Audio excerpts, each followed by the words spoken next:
की कहानी उड़ीसा का है, कर्ण पिशाचनी के ऊपर, जो कि 40 इयर्स पुरानी है। एक टीचर का, जिन्हें ना चाहते हुए भी और कोई चारा ना मिलने के कारण मजबूरन उन्हें कर्ण पिशाचनी की साधना करनी पड़ी। मेरी एक दूर की रिलेटिव आंटी ने मुझसे ये स्टोरी शेयर करी थी, वो भी 2 इयर्स नीचे। जिनके साथ ये घटना घटी थी वो फैमिली इन आंटी के घर के सामने ही रहते थे। चलिए जानते हैं पूरी कहानी, आखिर में क्या हुआ था उन फैमिली के साथ। तो अब ये स्टोरी शुरू करने से पहले ऐसे ही सच्ची कहानी पर आधारित हॉरर एंड मिस्टीरियस स्टोरी सुनने के लिए सब्सक्राइब कर दीजिए इस चैनल को। मैं हूँ संगीता, आप सबको मेरे इस channel dark realities with SN में स्वागत है। आज की कहानी है उड़ीसा के रहने वाले रामेश्वर जी का। रामेश्वर जी पेशे से टीचर थे। वो अपने बीवी और बेटे के साथ एक छोटे से गांव में रहते थे और वही गांव के स्कूल में रामेश्वर जी टीचर थे। सॉरी फ्रेंड्स, मैं गांव का नाम नहीं ले सकती हूँ क्योंकि उन आंटी ने मुझे मना किए थे। तो चलिए आगे की कहानी शुरू करते हैं। रामेश्वर जी के वाइफ का नाम उमा और उनके बेटे का नाम अमित है और अमित उस वक्त स्कूल में पढ़ता था, सेम वही स्कूल में जहां रामेश्वर जी टीचर थे। सम प्रॉब्लम रामेश्वर जी को स्कूल से निकाल दिए और उनके बेटे अमित को भी और स्कूल में पढ़ने दिए नहीं। तो उनका फैमिली बहुत परेशान था। धीरे धीरे करके उनका आर्थिक परिस्थिति भी खराब होने लगा था, पर फिर भी हार ना मानते हुए रामेश्वर जी हर जगह नौकरी के तलाश में जाते थे। बट क्या हुआ क्या पता, वो इतने पढ़े लिखे होने के बाद भी उन्हें कहीं पर भी कोई नौकरी नहीं मिलती थी। घर में एक एक दाना के लिए तरस गए थे। वैसे ही एक दिन जॉब के लिए तलाश में घूमते घूमते थक हार के रास्ते में एक काली माता जी का मंदिर पड़ता है, वहीं पर थक हार के बैठ गए।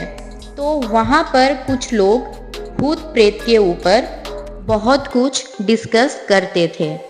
उनमें से एक आदमी बोला कि यार इतने सब भूत प्रेत को छोड़ो, सबसे अच्छा है अगर कोई कड़ी मेहनत करके कर्ण पिशाचनी को सिद्ध कर ले तो जिंदगी में सिर्फ मौज ही मौज है, उसको जो जो मांगोगे वो सब मिलेगा।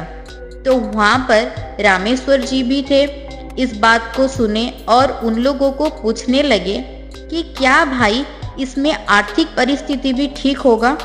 तो वो आदमी बोलता है कि हाँ भाई, सब कुछ ठीक होगा, जो मांगोगे सब मिलेगा, वो आपको बहुत धनी भी बना देगी।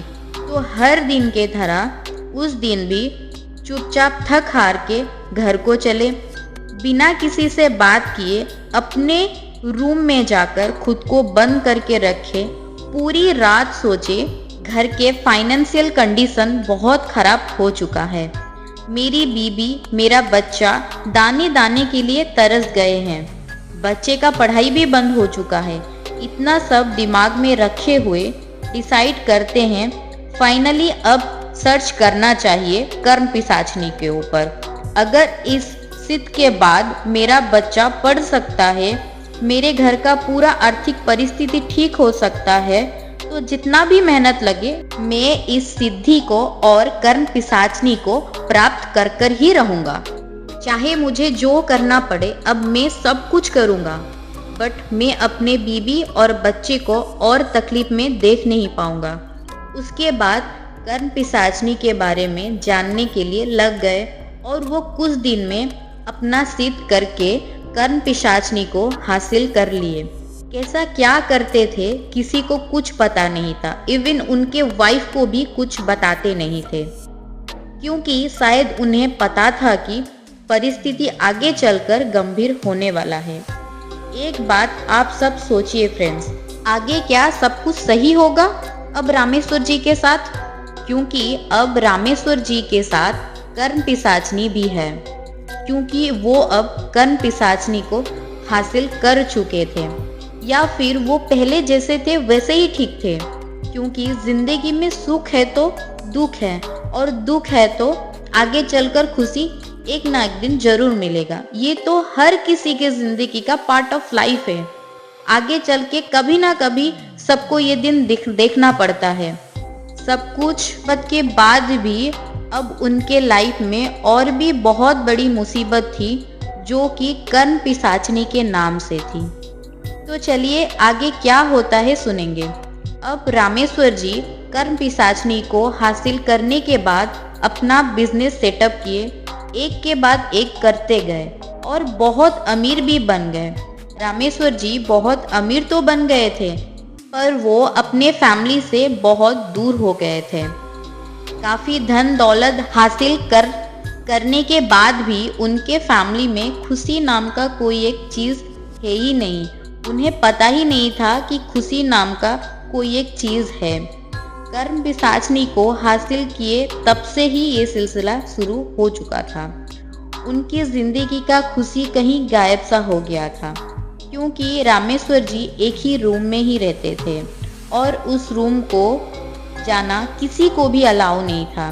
उनका एक ही छोटा सा बेटा था, वो अमित, उसके बाद और उनका फैमिली आगे बढ़ ही नहीं पाया था। अपनी वाइफ से भी दूर रहते थे। उस वजह से हस्बैंड वाइफ के बीच में बहुत झगड़ा भी होती थी।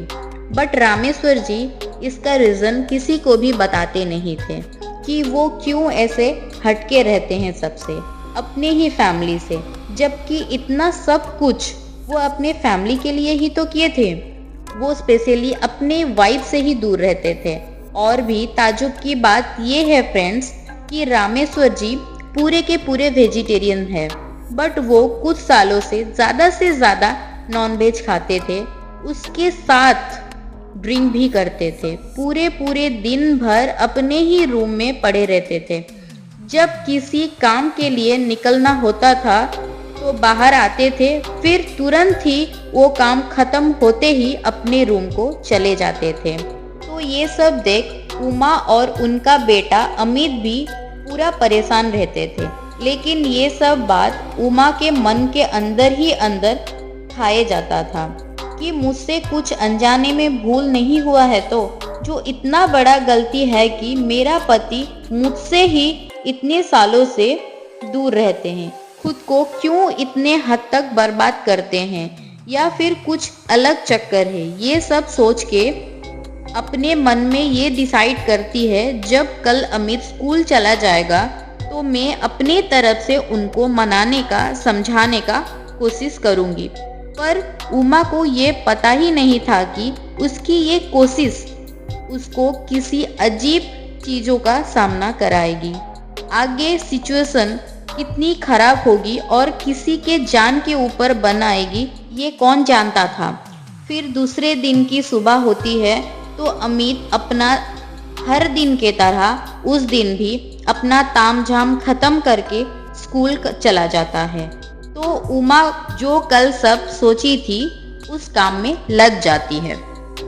वो अपने पति के रूम के पास जाकर रूम नॉक करती है, बट रामेश्वर जी गेट खोलते ही नहीं। फिर बहुत देर नॉक करने के बाद गेट खोलते हैं। गेट खोलते ही उमा अपने पति को मनाने लग जाती है। उसका पति किसी भी हाल में मानता ही नहीं। तो उमा बहुत देर तक कोशिश करते करते थक हार के रोते हुए अपने पति को जबरदस्ती किस करती है। तो सोचिए फ्रेंड्स, ये चीज़ किस हाल में लेके खड़ी कर दी, जो अपने ही पति को किस करने के लिए जबरदस्ती करना पड़ता है। के बाद वो वहीं से चली जाती है। हर दिन के तरह वो दिन भी गुजरा। रात होते ही उमा जब अपने रूम में सोने जाती है तो रूम का हर एक सामान बिखरा हुआ पड़ा है। तो उमा देख घबरा जाती है। फिर सोचती है शायद झगड़ा होने के बाद गुस्से से आकर ये सब करके गए होंगे। फिर सामान सब समेट के सोने जाती है। सोने के कुछ देर बाद चीखने लगती है। तो उमा का पति और बेटे दोनों दौड़ के आते हैं तो देखते हैं रूम का सामान सब बिखरा हुआ पड़ा है और उमा खून से लथपथ पड़ी हुई है, जैसा कि उसके होंठ, हाथ और गाल कोई ब्लेड मार दिया हो। रामेश्वर जी उमा को पूछते हैं कैसा हुआ। बट रामेश्वर जी को अच्छी तरह से इस घटने के बारे में पता है कि कौन किया है ये सब। उमा बहुत तेज रोते रोते बोलती है, आखिर में ये सब कौन किया? मैं किसी का क्या बिगाड़ी हूँ? सोने से पहले ही सामान सब बिखरा हुआ पड़ा था, तो मैं सब सामान समेट के ही सोई थी। फिर से कौन ये सब सामान फेंका है और मेरा ये हालत किया है? तो उतने में ही रामेश्वर जी बोलते हैं, कोई क्यों करेगा?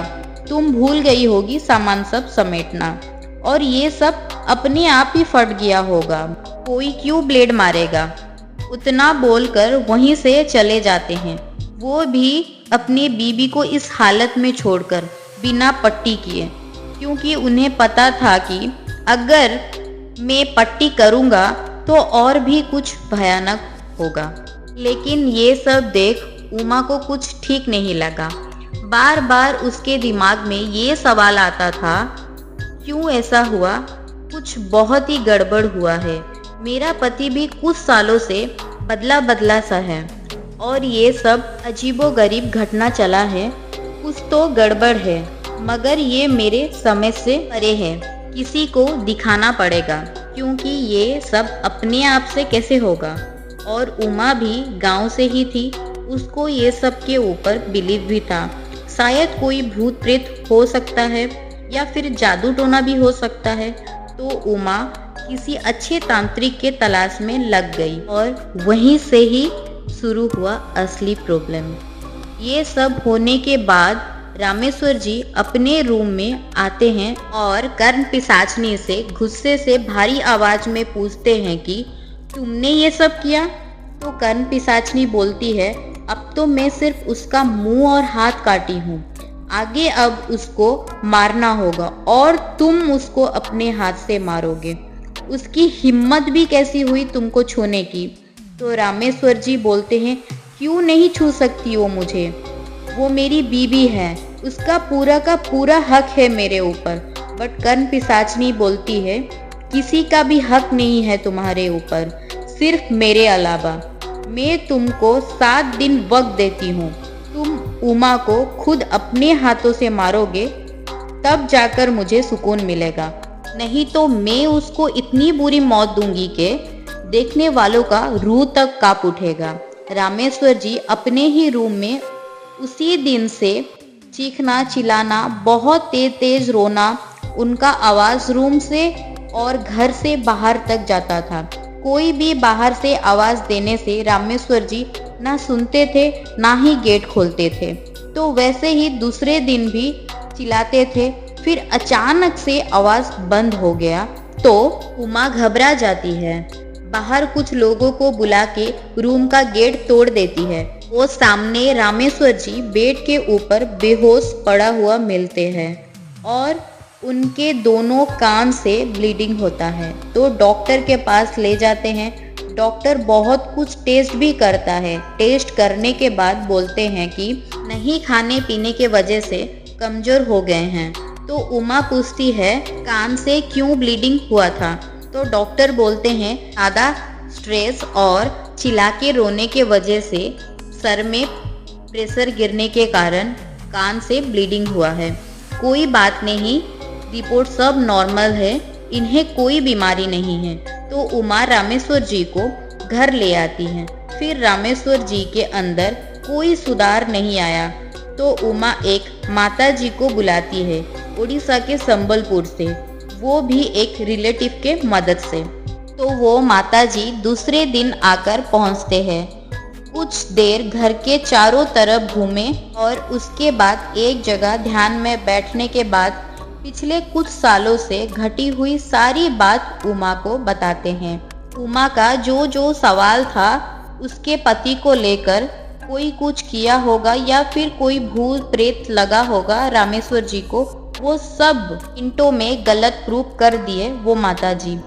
फाइनली उमा को सारी बात पता लगती है, सब कुछ और नहीं, ये तेरे ही पति के द्वारा सिद्ध किया गया कर्ण पिशाचनी है।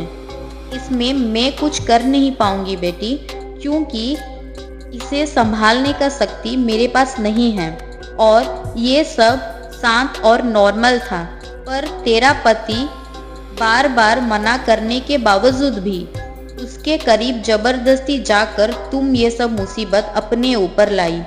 होठ कटना, गाल और हाथ कटना, ये सब, या फिर तेरे पति का ऐसा बर्ताव करना, तुझसे दूर जाना या तुझे खुद से दूर करना, ये सब कुछ कर्ण पिशाचनी ही कर रही है।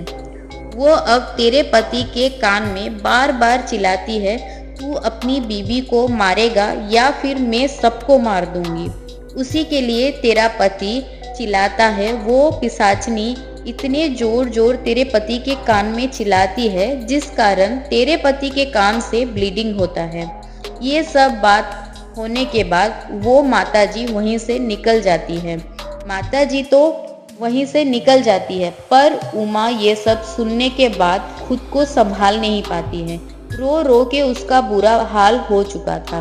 पूरी रात उमा सोचती है, अगर मेरे लिए ये सब कुछ हुआ है, मेरे वजह से मेरे परिवार के जान के ऊपर अगर बात आई है तो मुझे ही सब कुछ ठीक करना पड़ेगा। अगर मैं मर जाऊंगी तो शायद मेरा पति और मेरे बेटे का और कुछ होगा नहीं, वो दोनों सही सलामत रहेंगे। उसके बाद उमा एक नोट में सब कुछ लिखकर अपना जान दे देती है, जहर खाकर। दूसरे दिन सुबह जब रामेश्वर जी को सब पता चलता है, वो नोट पढ़कर खुद को संभाल नहीं पाए, वो भी खुद को फांसी लगा लिए। ये सब करने से पहले रामेश्वर जी अमित के नानी के घर वाले को खबर भेजते हैं जल्दी आने के लिए। उसके बाद खुद को मार देते हैं। बेचारा अमित अकेला हो जाता है। अमित के नानी घर वाले आते हैं, वहाँ का क्रियाकर्म खत्म करते हैं और ये बात पूरे गांव में फैल जाता है। बट अमित अभी बहुत बड़ा हो चुका है, क्योंकि ये 40 इयर्स पुरानी केस है। वो अभी मुंबई में अपने वाइफ और बच्चों के साथ खुश है। बट फ्रेंड्स, एक बात आप सब सोचिए, उन लोगों का आर्थिक परिस्थिति जैसा था वैसा रहता तो ठीक होता। आगे चलकर कभी ना कभी सब ठीक होता। कम से कम एक खुशहाल परिवार बर्बाद तो नहीं होता ना। एक बेचारा छोटा सा बच्चा जो स्कूल में ही पढ़ता था, इतने कम उम्र में बिना माँ बाप के नानी के वहाँ रहता था। क्या उस दिन काली माता के मंदिर में ये बात सुनना सही था या गलत?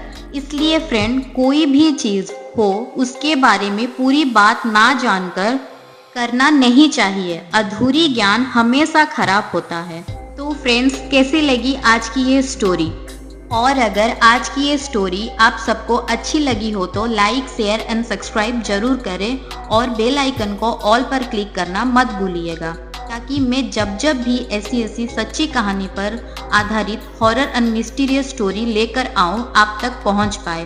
और अगर आपके पास भी ऐसी रियल हॉरर स्टोरीज है तो आप सब मुझे मेरे फेसबुक और इंस्टाग्राम पेज पर शेयर कर सकते हैं। लिंक आपको डिस्क्रिप्शन बॉक्स पर मिल जाएगा। और अगर आप टाइप नहीं करना चाहते हैं तो आप मेरे व्हाट्सएप नंबर पर वॉइस रिकॉर्डिंग के थ्रू भी शेयर कर सकते हैं। आपको यहाँ पर स्क्रीन पर मेंशन होता हुआ दिख रहा होगा और आपको डिस्क्रिप्शन बॉक्स पर भी मिल जाएगा। तो अब हम रहते हैं, फिर मिलेंगे और एक न्यू फ्रेश वीडियो में। तब तक के लिए take care and good night.